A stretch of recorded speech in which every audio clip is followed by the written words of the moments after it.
Olá, bem-vindos a mais um Divã de CNPJ. Hoje eu queria começar de um jeito um pouquinho diferente. Eu tô percebendo que nos últimos tempos eu não fiquei, ou eu não contei quem são as pessoas que estão por trás do programa. E o Divã de CNPJ, na verdade, é a somatória de um monte de gente que está trabalhando aqui, muitas vezes correndo atrás desse programa, assim, na unha, porque a gente está fazendo mesmo na unha. E eu queria agradecer todo mundo por nome e sobrenome, se vocês me permitem começar desse jeito.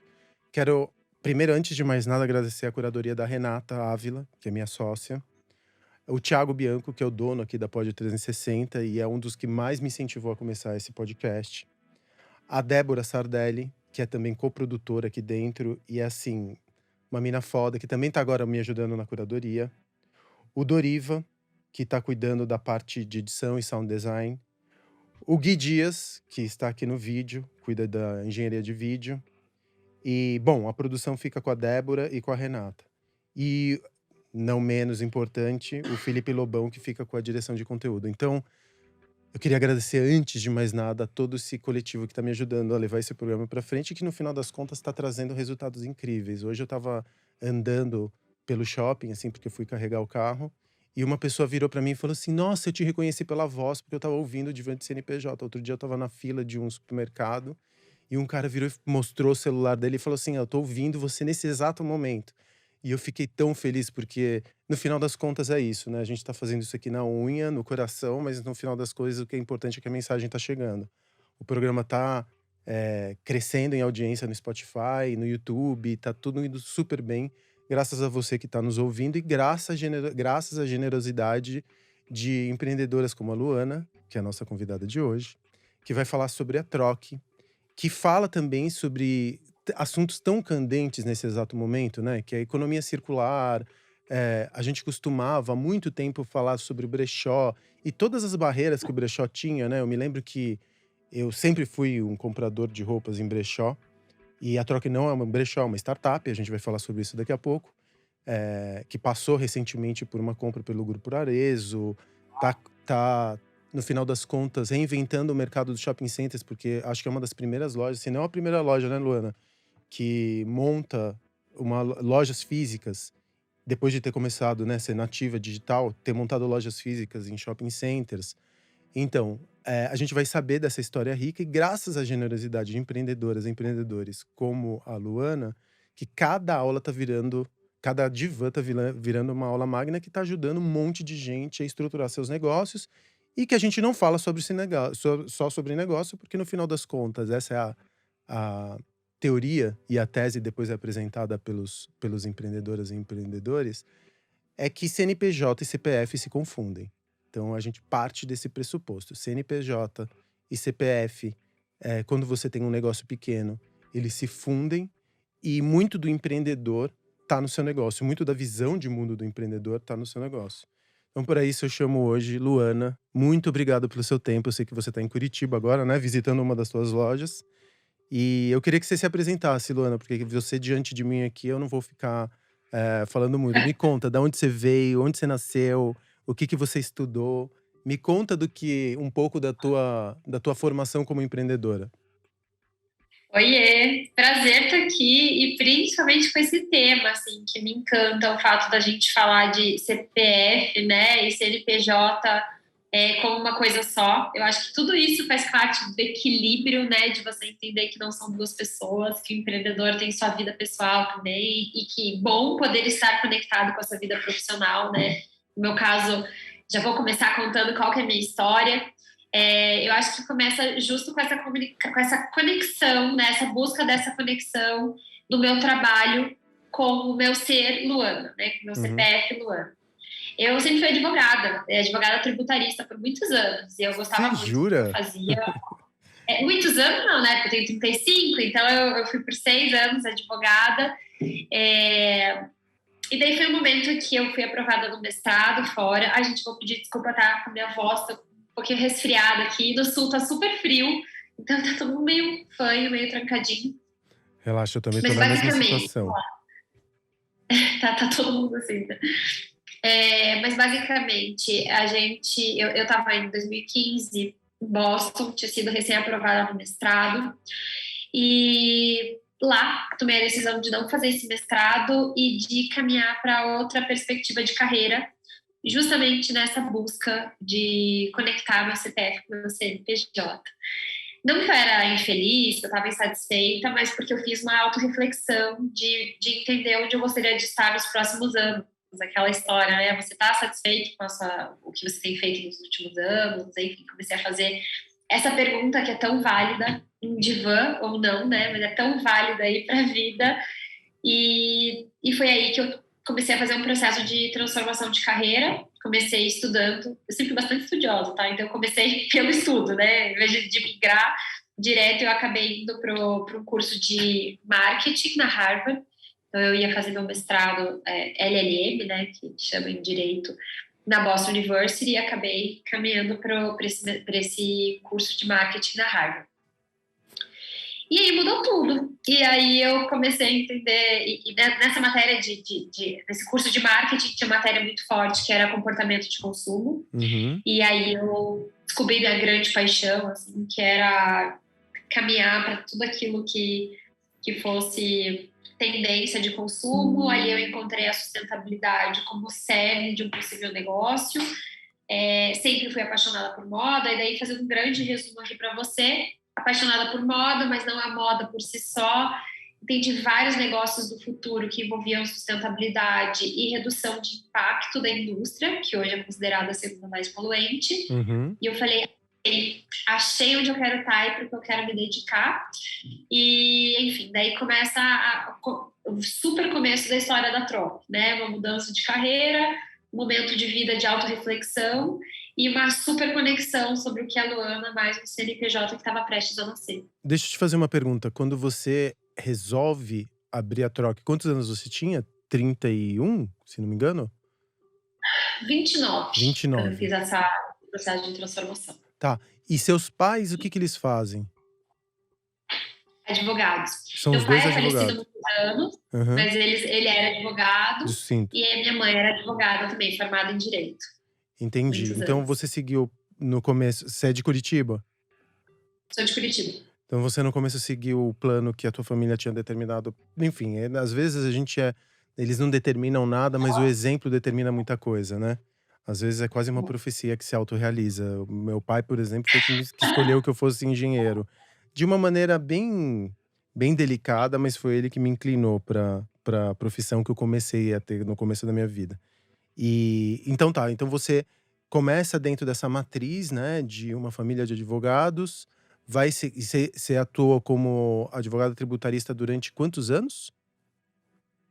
5, 6 anos. 6 5, anos. 6 anos.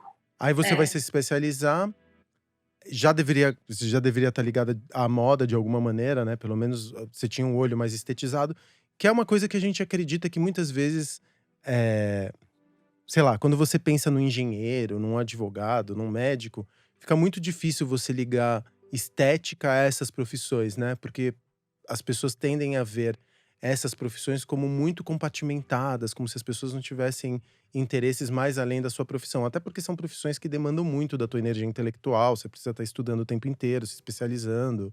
Caso contrário, você fica obsoleto dentro da própria profissão. Então, eu imagino que de alguma forma você já fosse ligado à moda, à arte, a design. Aí você vai fazer marketing em Harvard e lá você se depara com a ideia da troque?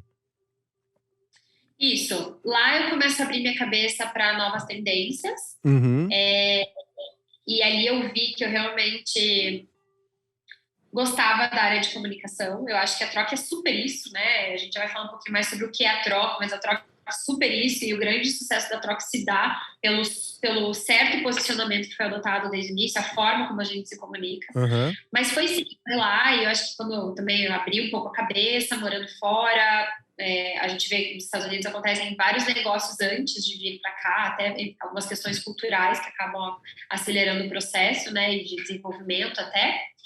E daí, sim, surgiu lá, vendo que o mercado estava bastante forte, né, de second hand. E você falou, né, no começo, você já pratica, né, a compra em second hand, brechó, há bastante tempo. E essa nunca foi minha realidade, não por preconceito, enfim, mas por não fazer parte do meu dia a dia, Uhum. por não ter acesso, enfim, simplesmente não chegar até mim.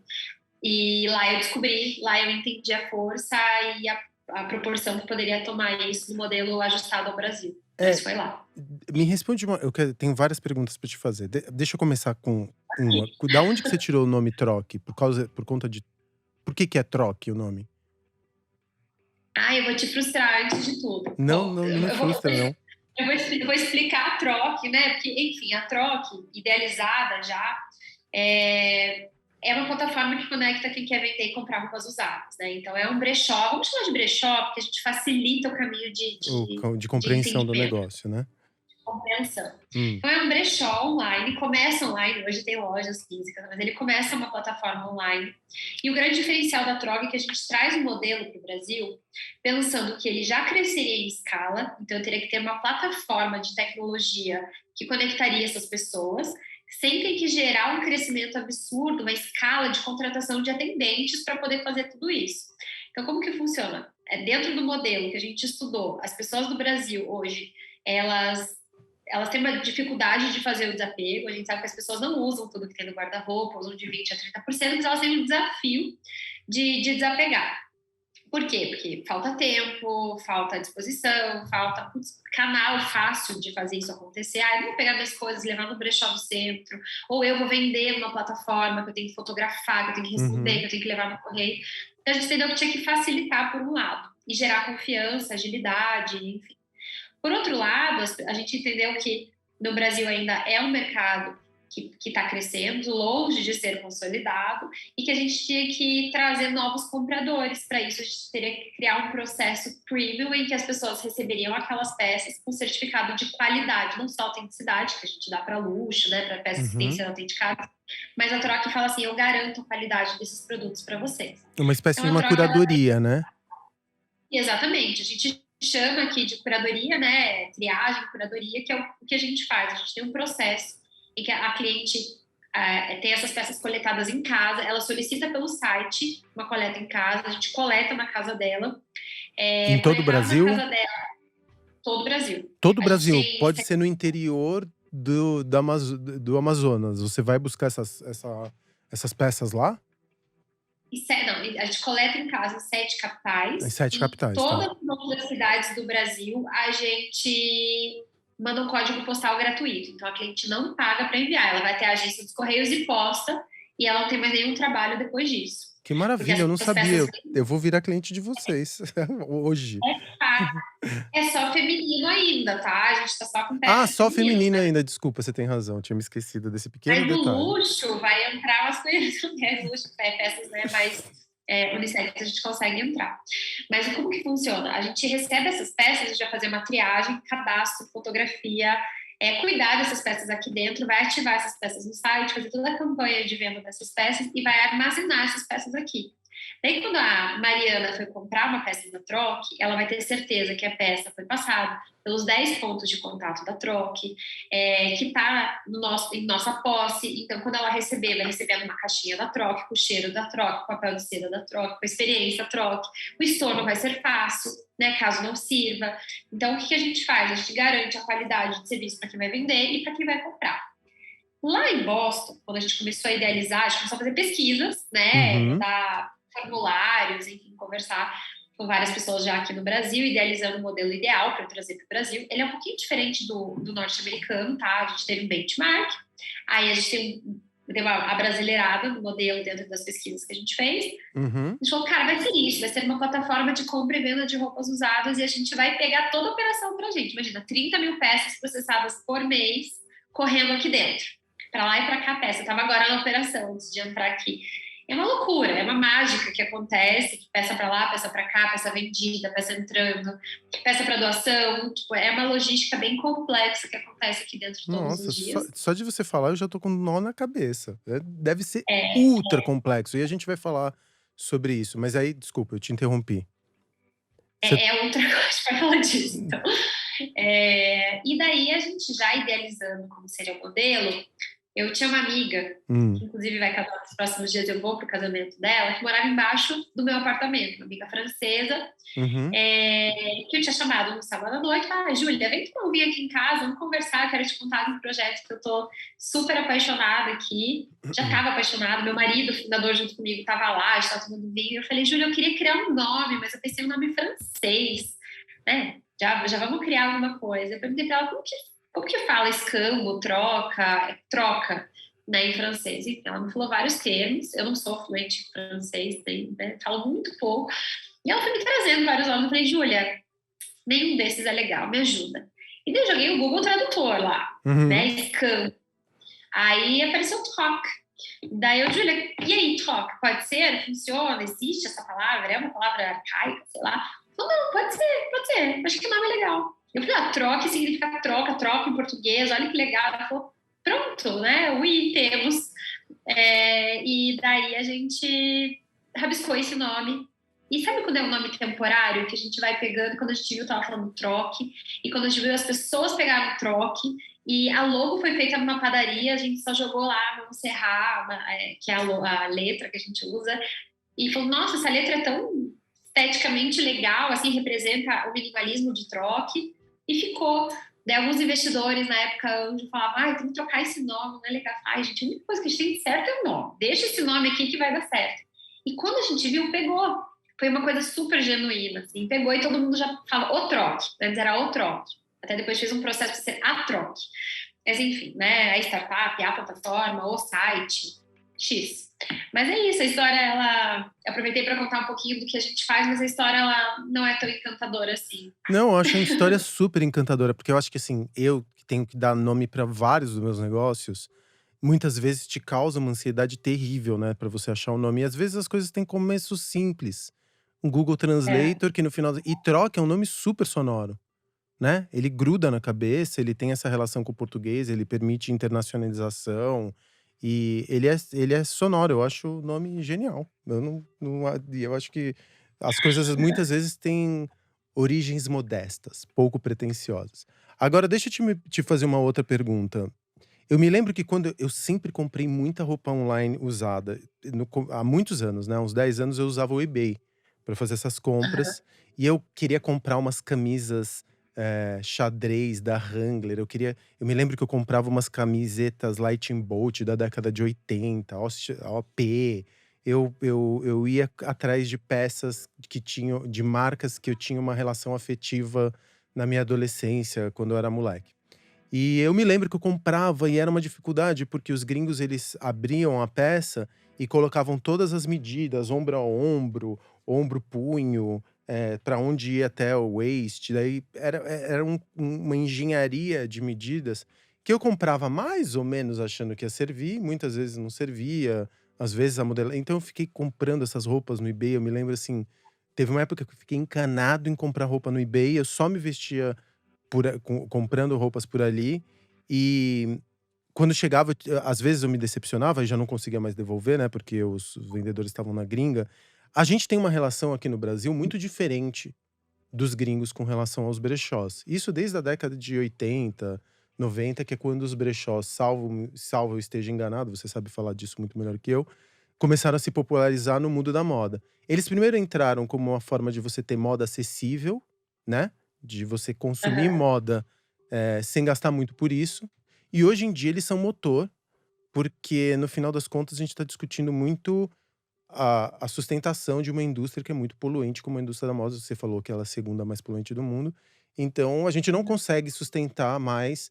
Eu tenho aquelas imagens daquelas peças de roupas que não foram vendidas no deserto, esperando o tempo degradá-las, toneladas, pilhas, desertos feitos de peças de roupas descartadas. E aí tanta gente passando frio hoje também, né, numa noite fria como hoje aqui em São Paulo. Então essas relações muito tensionadas entre moda, desigualdade, sustentabilidade, futuro, fazem com que marcas como a sua sejam uma promessa de como a gente vai consumir moda amanhã. Mas aqui no Brasil a gente sempre teve essa coisa meio preconceituosa, como você tocou, de que: "Ah, eu não vou comprar roupa em brechó porque ela vem com a energia que eu não sei a energia de qual pessoa que pode vir aqui", né. Então, brechós aqui no Brasil, eles sempre tiveram esse certo preconceito, um pouco por conta do nosso misticismo, um pouco porque a gente achava que, como a desigualdade social aqui é muito grande, que comprar roupa em brechó era uma coisa meio de gente que não tinha dinheiro ou capacidade financeira para comprar roupa em a roupa nova. Enquanto que na gringa sempre foi uma maneira de jovens, eh, a gente teve movimentos estéticos inteiros que foram montados em cima de brechó. Por exemplo, a gente pode falar dos mods que consumiam roupa de elite ali que era descartada ou doada na década de 60 ali, as camisetas Lacoste, Fred Perry, e que depois eram compradas pelos punks e pelos mods e faziam daquilo um manifesto estético, né. Então eu acho que a gente sempre teve essa relação um pouco diferente da maneira como a gente olha a indústria do brechó, né, da roupa usada. Por um lado, nos Estados Unidos e na gringa, uma maneira de você acessar moda de maneira acessível, por um outro aqui no Brasil, um olhar que era um acesso a uma roupa que tudo bem, era uma maneira de você também ter uma peça de roupa de maneira funcional, utilitária, mas que ela vinha com essa coisa da energia da outra pessoa, que eu já ouvi isso centenas de milhares de vezes. Essa diferença de cultura com relação ao nosso olhar para a roupa usada, ela não te deixou um pouco reticente de que você ia ter uma barreira de entrada muito grande quando você saísse dos Estados Unidos e trouxesse a troca aqui para o Brasil? Total. Eu acho que esse continua sendo o nosso grande desafio, né. É, Eu você acha acho que que quando a gente isso existe ainda hoje? com certeza, com Hum, certeza. Os consumidores de second hand ainda vivem numa bolha, porque ainda é muito visto dentro da nossa cultura a compra de second hand a partir de uma necessidade. Então, uhum, se eu não posso comprar no retail, se eu não posso comprar no shopping, se eu não posso, né, comprar de primeira mão, eu compro de segunda mão. Assim. uhum, Invariavelmente, esse é o pensamento mainstream. E vão anos e vai muito tempo de trabalho para a gente conseguir converter esse pensamento, né, de uma forma mais prática, seja pela sustentabilidade, ou seja pela própria oportunidade, uma forma inteligente de você se vestir, porque afinal, por que eu não posso consumir uma sandália Schultz, né? Vamos usar um exemplo aqui, pagar R$ 100 do que pagar R$ 400 se eu posso ter uma peça de igual qualidade. Ah, porque isso é para quem não tem dinheiro, eu tenho dinheiro. Então, mas tudo bem esse dinheiro, mas é uma questão inteligente, uma forma inteligente, seja pela sustentabilidade, seja pelo próprio valor, né? uhum, Pelo próprio ganho, o deságio que você tem um produto mais de segunda mão. Então, isso é assim, a gente acorda e dorme aqui na Troque, pensando em como desmistificar e trazer mais usuários, né, para a plataforma, para que a gente consiga desmistificar. E quando eu falei que acho que o grande diferencial de Troque foi acertar a comunicação, uhum, a gente naturalizou, né? Para quem já é aderente à plataforma, a gente acabou naturalizando o second hand. E a uhum, gente vem fazendo isso e buscando formas de fazer isso, aproximando cada vez mais o second hand das marcas. A gente hoje faz parcerias com marcas, a gente não concorre, a gente fala o ciclo continuado de um produto, né, que nasceu lá na fábrica e vai terminar em algum lugar, pode terminar na troca. E ele pode sim ser endossado pela marca, que pode gerar um valor pós-compra, né? O pós-consumo. Não precisa parar de agregar valor. A gente pode continuar agregando valor e tirar aquela história de ter um consumidor para colocar vários usuários, assim como um apartamento, como um carro, como um celular. Que a gente sabe, a gente não precisa encerrar esse ciclo. Até, né? O que a gente propõe é a construção de um olhar pela economia circular e não mais economia linear. Então, é isso que a uhum, gente vem trabalhando todos os dias aqui na Troca. Claro que quando a gente olha a Europa, né, eu sempre falo disso, a gente vê que é cultural a existência de resale, né, e seja de móveis, os flea markets, a gente sabe que é natural isso acontecer em prazos, das áreas de garagem nos Estados Unidos, e no Brasil é uma cultura de vaidade. A gente uhum, não é educado para querer consumir de uma forma mais consciente, talvez pela recessão que a Europa já viveu, é algo uhum, que já vem cultural, que é óbvio, porque eu vou gastar mais, a pessoa que tem muita grana vai na praça e compra uma coisa, ela vai no brechó e compra uma coisa, porque parece que eles são mais cool, mas não, é algo cultural que a gente está fazendo. E a Troque fala que cool é ser consciente. Então, é uma das nossas frases. A gente fala, peraí, gente, dá para ser cool. Eu, Luana, sou uma pessoa, eu nunca consumi second hand, eu sempre consumi de primeira mão. Não era super consumista, tá? Tipo, então não é, Uhum, a pessoa que era super consumista, se converteu ao uhum. brechó. Zero uma história romântica também. Mas eu nunca tinha consumido. Então, acho que foi fácil criar essa narrativa para trazer várias outras Luanas que nunca consideraram.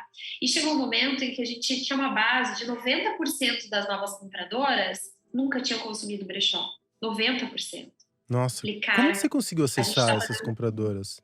A tua curadoria, quando você tem uma equipe que faz essa curadoria, eu imagino que uma parte do trabalho de trazer essas compradoras é se associar às marcas legais, né, às marcas que são desejáveis, permitir a democratização de acesso a essas marcas desejáveis e associar a tua marca como também um filtro de curadoria para permitir que essas novas Luanas, como você estava se referindo, acessem moda, eh, isso. tirando aquela até fazendo com que o fato dessa roupa já ter pertencido a alguém fique quase escondido, sabe. Porque você tem uma curadoria que vai garantir a higiene, a confiabilidade da peça, que importa? Você vai reembalar, que importa se ela foi usada ou não, né. Se ela tá em bom estado, qual que isso significa, né. Então uma parte de você trazer novas, compradoras para o site passa por essa curadoria e como que você escolhe uma peça hoje? Como que você consegue essa peça é uma peça que a gente vai vender ou não? Quais são os fatores que você usa? Bom, a gente, assim, é um critério bastante objetivo, até por conta da escala, né? Quando a gente se propôs a largar nossas carreiras, a gente entendeu que faria uma grande plataforma com grande impacto. A gente está beirando aqui 800 milhões, de economia de 800 milhões de litros de água. A gente espera que no segundo semestre a gente bata o nosso marco de 1 bilhão de litros de água economizados com o processamento dessas peças, né? Então, ao invés de comprar peças novas, com as peças de second hand sendo processadas, a gente consegue auferir 1 bilhão de litros de água, vamos dizer assim. A gente não chegou ainda, né? A gente está nesse processo, a nossa grande meta aqui para o segundo semestre. Então, nosso objetivo aqui é processar e somente peças, né? E ativar no nosso site somente peças que a gente entende que vai ter uma vendabilidade. Ou seja, a gente não receber peças que a gente vai acabar estocando, a gente tem 60 mil peças em estoque, mas ele tem que girar. A gente recebe e vende, recebe e vende. A gente tem uma venda aí de 50% já em 30 dias. Chegou no site, 50 dias, essas peças já são vendidas. E tem marcas, tipo, específicas que vendem 80% já em 30 dias, que são marcas desejáveis. Então, a Uhum, gente criou uma de qualidade bastante objetiva, que não é assim, a Luana acha que é bonita essa peça, eu vou aceitar ou não vou aceitar. uhum, É pelo contrário. É, se está dentro da nossa lista de marcas aceitas, e uhum. são mais de 3 mil marcas, tá? Não é assim, só aceito 10 marcas. 3 mil marcas, então chegando já tem a consulta no sistema, aceita ou não aceita. E o outro critério é de qualidade. Se a peça está em perfeito, ótimo estado, que a gente fala. Então, se tem todos os botões, ou se não tem o zíper emperrado, se tem bolinhos, tem mancha. Lógico, né? As peças não estão em excelente estado com etiqueta todas, a gente tem bastante peça com etiqueta, mas elas são peças que têm que estar num estado que respeite a expectativa que a gente coloca na nossa cliente final. Afinal, a gente fala, passa por 10 pontos de contato. Se ela Uhum. chegar com o zíper apertado, amassada, manchada de desodorante, que vem bastante, poxa, ela não vai recorrer, ela não vai comprar de volta. Daí eu fiz um trabalho para trazer lá a Mariana de volta. Mariana, venha, compre na troca, eu quero te mostrar, brechó é super legal. Daí ela vai lá e compra aquela peça. Daí ela fala, eu sabia que eu ia comprar uma peça pedida no brechó. Não pode, Uhum. porque daí a nossa responsabilidade grande de estruturar um negócio que vem para fazer uma revolução, a gente vem com sede de fazer uma revolução na indústria da moda. Eu queimei, na verdade, o tanto de brechó que está trabalhando legal se eu fizer um trabalho errado. Né? Por isso que a gente faz uma comunidade com brechós, a gente conversa, brechós, faça um trabalho legal, um ajuda o outro, não vamos vender coisa ruim, não vamos comunicar que está perfeito e vender uma coisa ruim. Isso é muito legal, assim, porque a gente só vai desmistificar quando a gente entregar um produto alinhado com aquilo que a gente está comunicando, né? Com certeza. Então é isso, são dois critérios, marca e qualidade. E daí isso faz com que a gente tenha clientes que falam assim, não comprei de brechó, comprei de troque. Isso aqui é da troque, Massa. não é de Isso brechó, é é da muito troque. legal, né? Brechó, é brechó, mas é uma marca. A troque virou quase que uma marca para elas, assim, sabe? E a gente vem quebrando todos os paradigmas que elas tinham com energia, roupa de defunto. Sempre fala, eu sempre achei que roupa de brechó era roupa de morto. Exatamente, eu já ouvi isso algumas vezes. E se você quiser ouvir o episódio completo, nos siga no Spotify, Deezer, Apple Podcasts, enfim, na sua plataforma de áudio favorita. Até já.